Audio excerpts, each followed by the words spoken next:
ओम शांति। 19-23 की वाणी है। मीठे बच्चे, पढ़ाई कभी भी मिस नहीं करना। पढ़ाई का शौक तब रहेगा जब पढ़ाने वाले बाप में अटूट निश्चय होगा। निश्चय बुद्धि बच्चे ही सर्विस कर सकेंगे।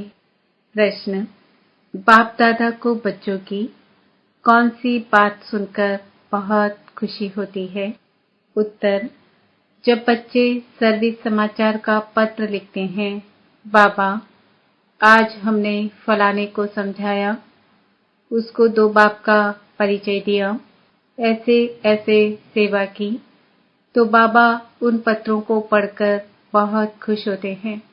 याद प्यार व खुश खैराफत का पत्र लिखने से बाबा का पेट नहीं भरता। बाबा अपने मददगार बच्चों को देख खुश होते हैं, इसलिए सर्विस करके समाचार लिखना है। गीत चलो चले माँ। ओम शांति। बच्चे जानते हैं, कांटों से फूलों की दुनिया में जाना है। सतयुगी दुनिया को दैवी फूल ही कहेंगे। कलयुग में मनुष्य हैं कांटे मिसल, एक दो को तंग करते, दुख देते रहते हैं। तुम बच्चे अब खुश होते हो कि चलो अब हम अपने उस देवी फूलों के सुखधाम में चलें। चलने का भी राज समझना है। चलेंगे तब जब अच्छी रीति पढ़ेंगे। पहले तो निश्चय चाहिए, पढ़ाने वाला कौन है। यह बातें कोई वेद शास्त्र आदि में लिखी हुई नहीं है। भल गीता में राजयोग लिखा हुआ है। राजाई के लिए पढ़ाई है तो जरूर राजाई सत्युग में देंगे। पहले तो पढ़ाने वाले का निश्चय चाहिए। यह कोई साधु संत मनुष्य तो है नहीं, यह तो है निराकार।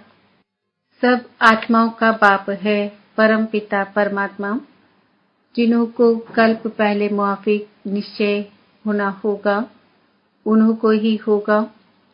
तुम देखते हो, फूलों की दुनिया स्वर्ग में चलने के लिए हर एक का अपना अपना पुरुषार्थ है। पहले जब निश्चय हो तो झट पढ़ाई में लग पड़े। शास्त्रों में कृष्ण भगवानुवाच लिख दिया है, साथ साथ लिखा भी है रुद्र ज्ञान यज्ञ। अब यह तो ज्ञान की बातें हो गई। मनुष्यों ने फिर श्री कृष्ण को काठ की मुरली दे दी है। गायन भी है ना, तेरी मुरली में जादू है खुदाई। अब काठ की मुरली में तो खुदाई जादू हो न सके, वह तो मुख से मुरली बजा सकते हैं। श्री कृष्ण का बचपन ही दिखाते हैं, आपस में खेलते कूदते रहते हैं। यह बातें बड़ी समझने लायक हैं। यह तो बच्चे समझ गए हैं कि यह बरोबर राजयोग है, अर्थात राजाई प्राप्त करने की पढ़ाई कराने वाले के साथ योग। वह सन्मुख आकर पढ़ाते हैं। इसमें काठ की मुरली की कोई बात नहीं। यह बातें ही निराली है। यह किसको भी पता नहीं है कि निराकार भगवान स्वयं आकर पढ़ाते हैं। श्री कृष्ण के लिए भी कहते हैं, उनकी मुरली में खुदाई जादू है तो खुदा और हो गया ना। श्री कृष्ण को खुदा नहीं कहेंगे, खुदा तो खुदा ही है। उनको ही जादूगर कहते हैं। जादूगर स्वयं आकर जादूगरी दिखलाते हैं, साक्षात्कार कराते हैं, फिर भी ऊंच पद प्राप्त कराने के लिए पढ़ाते हैं। मीरा ने भी वैकुंठ देखा और डांस की, परंतु वह राजयोग नहीं सीखी। राजयोग की बात कोई भी शास्त्र में नहीं है। मीरा को पढ़ाने वाला तो कोई नहीं था। मीरा का नाम भी भक्तमाला में है। यह है ज्ञानमाला। रात दिन का फर्क है। तुम समझ गए हो, हम जितना ज्ञान उठाएंगे उतना ऊंच बनेंगे। बरोबर भक्तमाला भी है, उनमें भी नंबरवार है। उन्हों के नाम तो मशहूर है। यह ज्ञान कोई में भी नहीं है, तो समझाना चाहिए। यह ज्ञान देने वाला वह अथॉरिटी बाप है, जिसके लिए कहा जाता है ब्रह्मा मुख कमल से ब्राह्मण रच। उन्हों को सभी वेदों शास्त्रों का सार सुनाते हैं। शिव बाबा को तो शास्त्र दे ना सके, क्योंकि वह तो है निराकार, तो ब्रह्मा द्वारा समझाते हैं। यह युक्ति रची है, परंतु यह सब बातें समझाने वाला वह एक है। दिखलाते भी हैं, ब्रह्मा द्वारा सार बतलाते हैं, तो जरूर समझाने वाला कोई दूसरा है ना। अभी तुम प्रैक्टिकल में देखते हो, शिव बाबा जो ज्ञान सागर है, हमारा बाबा भी है, वह सन्मुख बैठे हैं। भारत में ही आते हैं और जरूर कोई के शरीर में आते हैं। यह ब्रह्मा का शरीर है। प्रजापिता ब्रह्मा होना भी जरूरी है। बरोबर प्रजापिता ब्रह्मा द्वारा ही बाप आकर ब्राह्मण धर्म रचते हैं। धर्म कैसे रचा जाता है, यह भी तुम जानते हो। तुम प्रैक्टिकल में ब्रह्मा की संतान हो, कहते हो हम ब्राह्मण ब्राह्मणियां हैं, बाप से वर्षा ले रहे हैं। फॉलोअर तो कभी वर्षा ले न सके, बच्चे ही बाप से वर्षा लेते हैं। तुम आकर बेहद के बच्चे बने हो। क्राइस्ट के फॉलोअर कहेंगे, बच्चे नहीं। बुद्ध के, गुरु नानक के फॉलोअर ही कहेंगे, बच्चे नहीं। यहाँ तुम बच्चे हो।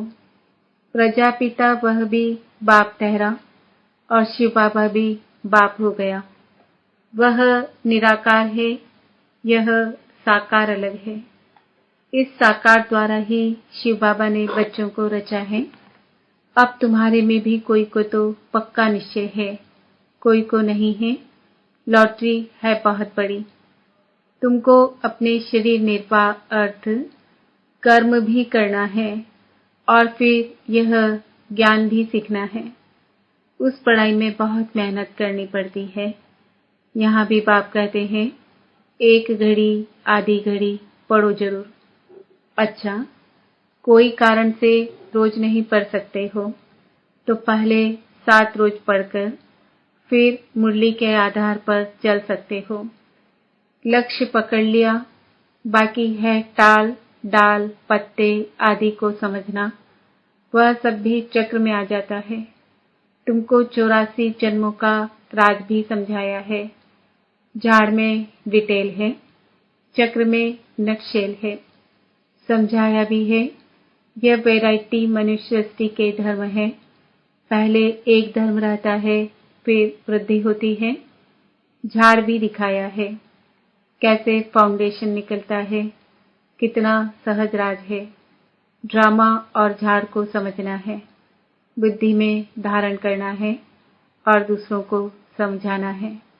2 बाप की पॉइंट तो जरूर समझानी है।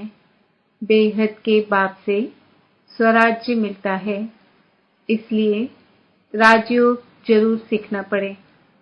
परमपिता परमात्मा ही स्वर्ग की स्थापना करते हैं, जिसको कृष्णपुरी भी कहते हैं। कंसपुरी में तो कृष्णपुरी स्थापन हो न सके, इसलिए संगम रखा हुआ है। तुम बच्चों के लिए यह संगम युग है, बाकी और सबके लिए कलयुग है। तुम ही संगम से फिर सतयुग में जाने वाले हो, यह निश्चय चाहिए। अभी हम संगम पर है। संगम युग याद रहे तो सतयुग भी याद रहे और सतयुग स्थापन करने वाला भी याद रहे, परंतु घड़ी घड़ी भूल जाते हैं। तुम समझते हो, अभी हम संगम पर हैं। बेहद का बाप आते ही है कल्प के संगम युगे। गीता में भूल कर दी है। गीता से ताल्लुक रखने वाले सिर्फ भागवत महाभारत आदि है। बाप समझाते हैं, तुम सब सीताएं हो, मैं राम हूँ। तुम रावण राज्य रूपी लंका में पड़े हो, वह लंका नहीं। ऐसे नहीं, वहां कोई रावण राज्य था। सतयुग में लंका आदि होती नहीं। उस तरफ बौद्ध धर्म है। अभी बौद्ध धर्म बहुत फैला हुआ है। अब यह तो बच्चों को समझाया गया है। भारत पहले बिल्कुल पवित्र था, सुख शांति थी, एक ही देवी देवता धर्म था। पहले पहले तो यह निश्चय पक्का रहना चाहिए कि यह हमारा बेहद का बाप है, उनसे वर्षा लेना है। पुरुषार्थ में कभी चूकना नहीं है। निश्चय बिगर पुरुषार्थ भी कैसे करेंगे। बाप पढ़ाते हैं उनसे स्वर्ग का सदा सुख का वर्षा मिल रहा है, यह तो सर्टेन है। स्कूल में बिगर निश्चय अथवा एम ऑब्जेक्ट थोड़े ही बैठेंगे। वहाँ तो सब्जेक्ट बहुत होती है, मार्जिन होती है। यहाँ तो एक ही सब्जेक्ट है। एक ही सब्जेक्ट से कितनी बड़ी राजधानी स्थापन हो जाती है। जो नहीं पढ़ते हैं तो पढ़े हुए के आगे प्रजा में भी जो अच्छी प्रजा होंगे उनके आगे कम दर्जे वाली प्रजा भरी रहेगी। प्रजा भी नंबरवार तो है ना, कोई गरीब कोई साहूकार एक न मिले दूसरे से। कैसा ये ड्रामा है। सभी मनुष्यों के फीचर्स ड्रामा में नूद है। पाठ बजाने के लिए कितनी गुह्य बातें हैं जो धारण कर यथार्थ रीति समझाना है। सब तो नहीं समझा सकते, कितनी अच्छी बातें समझाते हैं। निश्चय में ही विजय है। निश्चय होगा तब ही पढ़ेंगे। कोई तो संशय बुद्धि हो पढ़ाई को छोड़ देते हैं। ओहो माया झट तूफान लगाए संशय में टाल देती है। संशय बुद्धि विंशंति, चढ़े तो चाके वैकुंठ रस, गिरे तो चकनाचूर। फर्क तो बहुत है। गिरे तो एकदम चंडाल, चढ़े तो एकदम बादशाह। सारा पढ़ाई पर मदार है। आगे कभी सुना कि निराकार शिक्षक कैसे होता है। अभी शिव बाबा द्वारा तुम सुनते हो। तुमको निश्चय हुआ है मैं तुम्हारा बाप हूँ, पतित पावन भी हूँ। नॉलेजफुल भी कहते हो। नॉलेज से चक्रवर्ती राजा बनना है, यह निश्चय होना चाहिए ना। निश्चय में ही माया विघ्न डालती है। दुश्मन सामने खड़ा है। तुम जानते हो माया हमारी दुश्मन है। घड़ी घड़ी धोखा देती है। पढ़ाई में संशय डाल देती है। संशय में आकर बहुत बच्चे पढ़ाई को छोड़ देते हैं। पढ़ाई को छोड़ा गोया पाप टीचर सदगुरु को भी छोड़ दिया। वह तो गुरु बदलते रहते हैं, अनेक गुरु करते हैं। यह तो एक ही सदगुरु है। यह अपनी महिमा नहीं करते हैं। बाप अपना परिचय देते हैं। भक्त लोग गाते हैं ना, शिवाय नमः। तुम मात पिता हम बालक तेरे, लेकिन जानते कुछ भी नहीं। सिर्फ कहते रहते हैं, पूजा करते रहते हैं। तुम अभी जान गए हो शिव कौन है। शिव के बाद फिर आते हैं ब्रह्मा सरस्वती, लक्ष्मी नारायण बाद में आते हैं। पहले शिव बाबा, फिर ब्रह्मा विष्णु शंकर। बाप कहते हैं मैं पहले ब्रह्मा में प्रवेश करता हूँ, इनको पहले रचता हूँ। ब्रह्मा द्वारा स्थापना, फिर ब्रह्मा ही विष्णु बन पालना करते हैं। शिव बाबा को याद करने से विकर्म विनाश होते हैं। पहले पहले तो निश्चय बैठे कि बाप परम पिता परमात्मा स्वर्ग का रचयिता है, तो जरूर उसने ही राजयोग सिखाया होगा। श्री कृष्ण सिखला न सके, उनका आना ही सतयुग में होता है। स्वर्ग का रचयिता शिव बाबा है। अगर कोई कहे श्री कृष्ण के तन में आया, परंतु श्री कृष्ण तो उस रूप में आ ना सके, उनका आना ही सतयुग में होता है। बाबा किसी के गर्भ से तो जन्म नहीं लेता, इनके तन में प्रवेश कर इनका भी परिचय देता है। इनका नाम ब्रह्मा हमने क्यों रखा, यही शुरू से लेकर अंत तक पाठ बजाते हैं। तुम्हारे भी बहुत अच्छे अच्छे नाम रखे थे। बेहद के बाप ने नाम रखे। वंडर है, वंडरफुल बाप, वंडरफुल एम ऑब्जेक्ट। तुम सो राजाओं के राजा बनेंगे। लक्ष्मी नारायण का चित्र बड़ा क्लियर है। ऊपर में त्रिमूर्ति का चित्र बड़ा एक्यूरेट है। 84 जन्म भी जरूर लेने हैं। कलयुग का अंत पतित, सतयुग की आदि पावन। बच्चों को सर्विस का सबूत देना चाहिए। चिट्ठी सिर्फ खुश खैराफत की नहीं, सर्विस करके समाचार लिखना है कि बाबा यह सर्विस की। सिर्फ याद प्यार लिखने से बाबा का पेट क्या भरेगा। बेहद का बाप है ही स्वर्ग का राज्य भाग्य देने वाला। तुम कितने मीठे मीठे बच्चे हो। बाप समझाते हैं यह सब एडॉप्टेड चिल्ड्रन है। इतने सब तो धर्म के बच्चे ही हो सकते हैं। वह धर्म के फॉलोअर्स होते हैं। यहाँ तुम बच्चे हो। बाप भी ऐसे बच्चों को देख खुश होते हैं। यह सब हमारे बच्चे हैं। अभी अंत का पाठ बजा रहे हैं।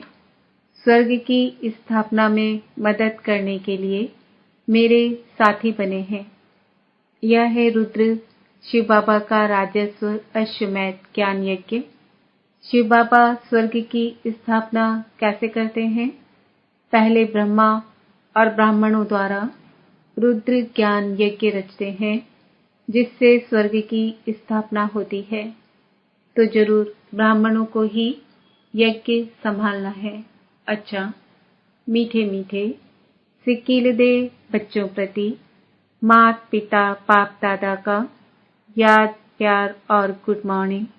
रूहानी बाप की रूहानी बच्चों को नमस्ते। हम रूहानी बच्चों की रूहानी मात पिता बाप दादा को याद प्यार गुड मॉर्निंग नमस्ते ओम शांति। धारणा के लिए मुख्य सार, निश्चय बुद्धि बन पढ़ाई करनी है। कभी भी किसी बात में संशय नहीं उठाना है। निश्चय में ही विजय है। बाप का साथी बन स्वर्ग की स्थापना में पूरा मददगार बनना है। यज्ञ की संभाल करने वाला पक्का ब्राह्मण बनना है। वरदान, ज्ञान स्वरूप बन कर्म फिलॉसफी को पहचान कर चलने वाले कर्म बंधन मुक्त भव।